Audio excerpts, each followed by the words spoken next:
pessoal do terceiro ano, sou o professor Paulo Henrique. Estamos aqui para mais uma aula nossa gravada aqui, a nossa última aula de 2020.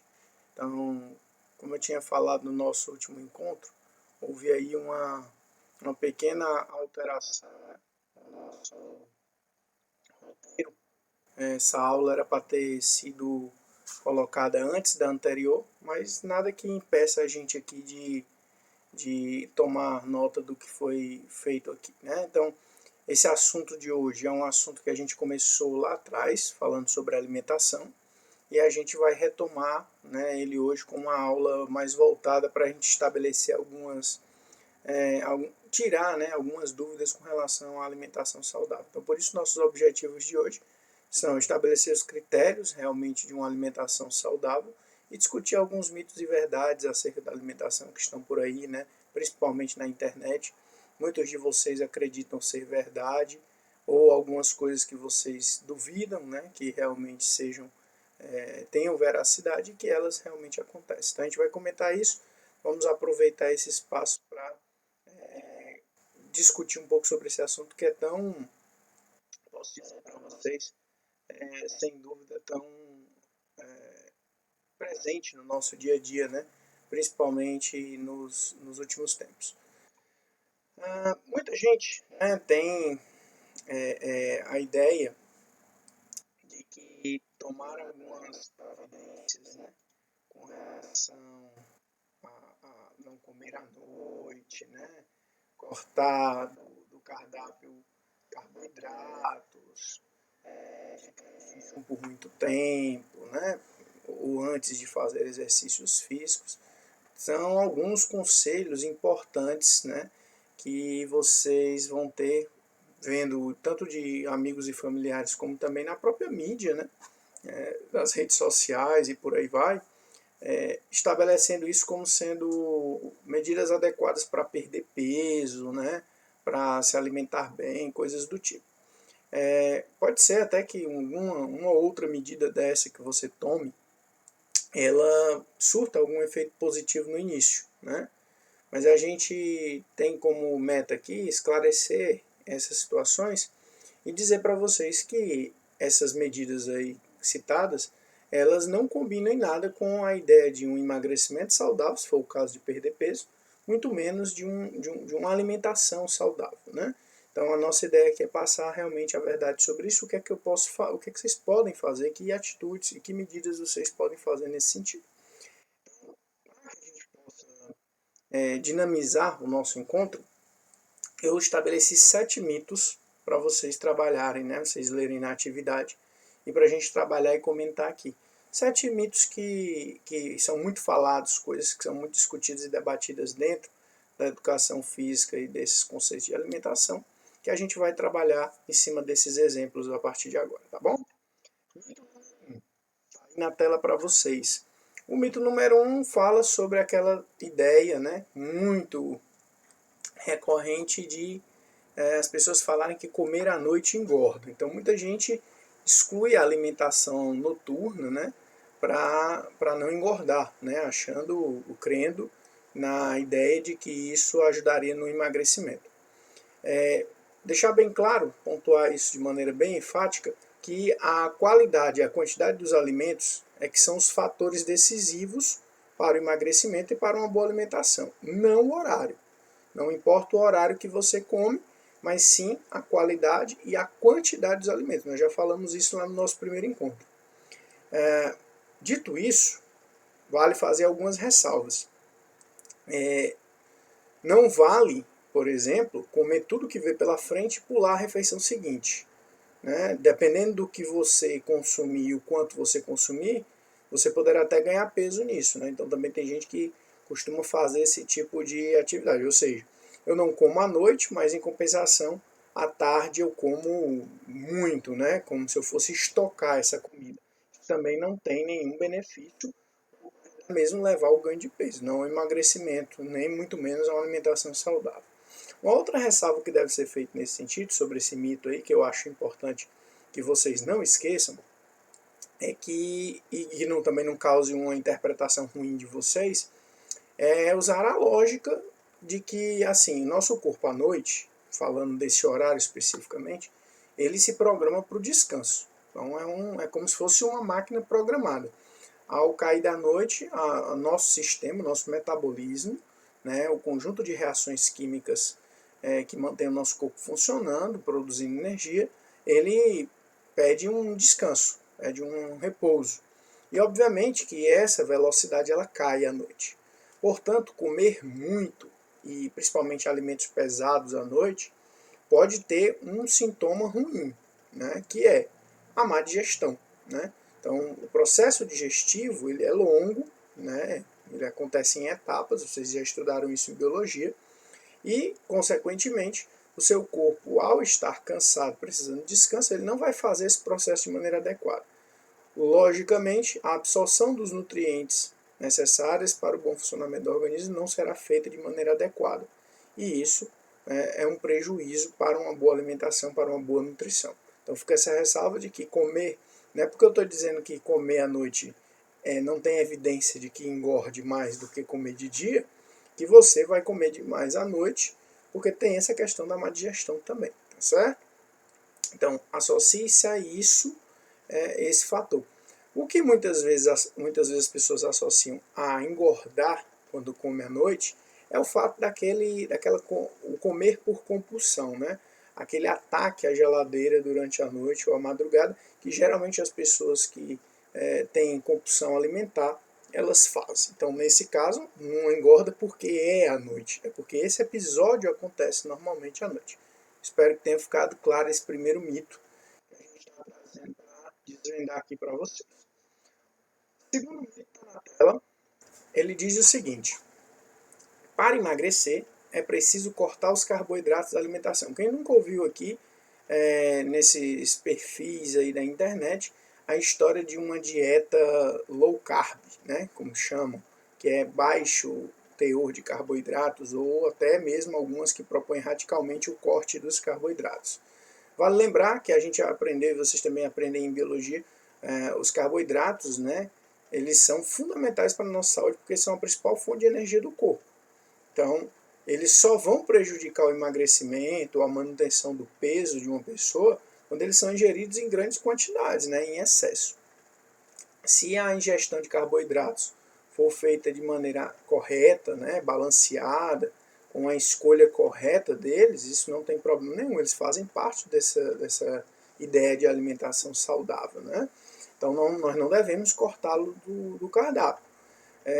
Essas supostas dietas que trariam esse resultado, elas indicam essa atitude porque, como o carboidrato ele é o primeiro combustível, e logo depois vem a gordura, supostamente, cortando o carboidrato, o organismo não teria a fonte de carboidrato e iria atacar as gorduras, né, promovendo um emagrecimento. Mas saiba você que o processo de uso, né, de metabolização das gorduras, ele é muito mais complexo e demorado. Então o corpo ele necessita do carboidrato. É até interessante que quem deseja emagrecer tenha uma dieta equilibrada de carboidratos e correta, porque o carboidrato ele funciona como um estimulante, ele funciona como lenha para a fogueira do metabolismo, para que você consiga de fato acelerar esse emagrecimento junto a um outro conjunto de medidas, tá certo?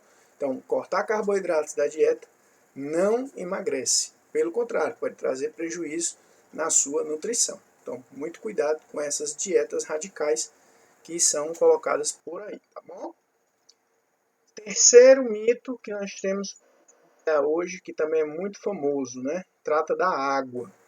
Não é necessário tomar mais água durante a atividade física. Gente, durante a atividade física, normalmente nós perdemos bastante líquido pela respiração e pela transpiração, pelo suor. Então não é verdade que a gente não precise repor esse líquido. A gente sabe que existe uma coisa chamada desidratação, que é muito perigosa. Afinal de contas, a água, o líquido, além da questão aquosa, né, do meio aquoso, que muitas das reações químicas do organismo elas ocorrem em meio aquoso, então por isso a necessidade de líquidos, de fluidos, também tem a questão dos sais minerais presentes na água. Né? Então eles fazem toda essa reposição eletrolítica que permite, né, que a gente continue com o funcionamento adequado do organismo. Nesse sentido, os exercícios físicos, o calor, né, a intensidade desses exercícios pode sim, né, trazer a necessidade de você repor mais líquidos, né, ou seja, tomar mais água. Então, ficar atento a isso, a essa necessidade maior quando fizer exercícios físicos. Então, não é verdade a ideia de que não é necessário tomar mais água. Com certeza, maior transpiração, maior ritmo de respiração, frequência respiratória, maior perda de líquido, melhor é fazer uma reposição mais adequada. Então, ingerir mais líquido durante esse processo, ok? Fica aí essa dica para vocês também. 4. Exercícios físicos aumentam o apetite. Essa talvez seja aquela desculpa para o preguiçoso, né? Aquele que não quer fazer exercícios físicos. Atividades de baixa intensidade, como são a maioria das atividades que a gente faz no cotidiano, no dia a dia da gente, comum, né? Basicamente, tratando da maioria da população, não somos atletas, né? Não somos de exercícios de performance, né? Então, essas atividades de baixa intensidade, a média intensidade, elas não costumam interferir na ingestão de alimentos, ou seja, fazendo com que a gente tenha que ingerir uma quantidade muito maior de nutrientes e de energia. Né?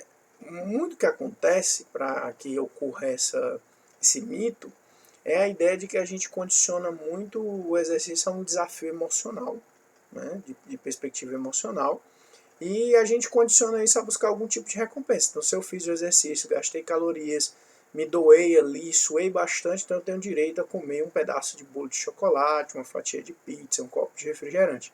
Então a gente acaba associando isso à comida, né? Mas na verdade não há nenhuma relação. Uma outra coisa que eu acho que é importante vocês se situarem com relação a esse aspecto de aumentar o apetite é não confundir a vontade de comer com a necessidade nutricional. Né? Você se sentir saciado, cheio, como a gente costuma dizer, né? Não tem nada a ver com você estar bem nutrido. Então, para estar bem nutrido, não necessita, não é necessário que eu me sinta cheio. Né? Então, muitas vezes a gente come para ficar cheio, para se sentir, né, preenchido, mas isso não é uma verdade dizer que há uma relação direta de nutrição com isso. Então, a gente não precisa, para estar bem nutrido, estar constantemente cheio. Né? Então, não confunde isso para não realizar escolhas nutricionais inadequadas. Beleza? Passando, temos mais um mito, mito número 5. Eliminar do carboidrato todas as guloseimas garante perda de peso. Acreditar, né, na verdade desse mito, né? Parece óbvio que se você elimina todos aqueles alimentos que são ricos em carboidratos, que nós já falamos aqui no primeiro encontro, né, que acabam excedendo e muito as nossas necessidades diárias, a gente conseguiria, né, manter o peso, até diminuir. Mas pense por um lado de que a alimentação é dinâmica, o cotidiano da gente é dinâmico, a gente também tem uma relação, um fator afetivo e emocional com a comida, né? Então, pensando nisso, privar do que você gosta, que as guloseimas também, né, são saborosas, são gostosas, tem essa questão da comida estar sempre relacionada também com o convívio social, né? E aí, pense nisso em longo prazo, né? Pense nisso em muito tempo. Fazer isso pouco tempo até pode ser possível, né? Mas aguentar essas restrições excessivas por muito tempo, viver assim para o resto da vida é muito complicado. Então eu recorro àquilo que a gente conversou lá naquele primeiro encontro sobre alimentação, quando eu falei e mostrei para vocês a pirâmide alimentar. Lembram que ela é uma ideia de reeducação alimentar. Por quê? Porque você percebe que na ideia da pirâmide não há exclusão de nenhum alimento. Você não é proibido, né? Nenhum alimento é proibido, não há uma restrição total dos alimentos. O que aparece lá é uma adequação desses alimentos. Então as guloseimas elas aparecem na pirâmide, podendo ser consumidas, mas sempre consumidas com extrema moderação, em pequenas quantidades, poucas vezes, que é o correto. Né? Não fazer das guloseimas o hábito. Né? Então acredito que nesse sentido você vai ter uma vida mais equilibrada com a alimentação, sem muito sofrimento, e vai conseguir fazer com que esse hábito, que hábito é repetição, perdure por muito tempo. Então, na verdade, eliminar do cardápio todas as guloseimas pode surtir efeito na perda do peso apenas em um momento inicial, mas é muito difícil manter essa restrição por tanto tempo. Por isso, também é um mito considerar isso, ok? Mito número 6. Para emagrecer, basta praticar exercícios físicos. Olha só. Professor, eu passei minha vida toda aprendendo que para queimar as calorias eu preciso fazer exercícios físicos. Pois eu vou lhe dar uma informação que talvez a sua teoria, a sua tese caia por terra, né? Isoladamente, pensando só nos exercícios, você não tem garantia de perda de peso. Como assim, professor? Quer dizer que fazer exercícios não emagrece, não perde peso? Como assim todas as pessoas estão atrás de fazer isso? Veja, o que é que eu estou querendo dizer? Não há uma relação direta entre fazer o exercício e a queima calórica que o exercício proporciona e a perda imediata do peso, a perda da quantidade de peso que o indivíduo deseja. O que vai fazer você emagrecer é um processo, né? E esse emagrecimento seja sustentável e definitivo, onde você precisa aliar a prática regular de exercícios físicos, de atividades físicas, junto a uma alimentação equilibrada. Então, se você não tomar essa atitude de mudança de estilo de vida, você não vai ter esse emagrecimento saudável e sustentável, né? Você vai recair muitas vezes no que a gente chama de efeito sanfona. Você passa períodos de emagrecimento e ganha esse peso de novo, às vezes até em maior quantidade do que tinha inicialmente. Então, por isso, não podemos fazer essa relação direta. E aí eu cito um exemplo para vocês vocês entenderem o que eu estou querendo dizer. Muita gente come e vai para esteira, vai para academia e diz, estou queimando a pizza de ontem, o bolo de ontem. Isso não é verdade. Vamos imaginar aqui essa relação direta. Imagine só que você vai para uma lanchonete famosa dessa que você gosta e pede aquele famoso combo, né?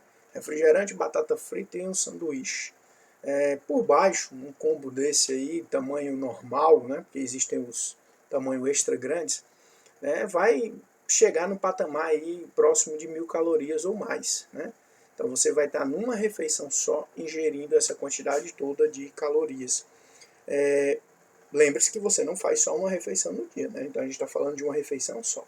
Se eu pegar aqui por baixo um exercício, por exemplo, como andar de bicicleta, que muita gente hoje em dia gosta, né, de praticar, o andar de bicicleta, normalmente o gasto energético estimado dessa atividade, ela varia entre 180 a 300 quilocalorias por hora, dependendo da intensidade, né, da pedalada.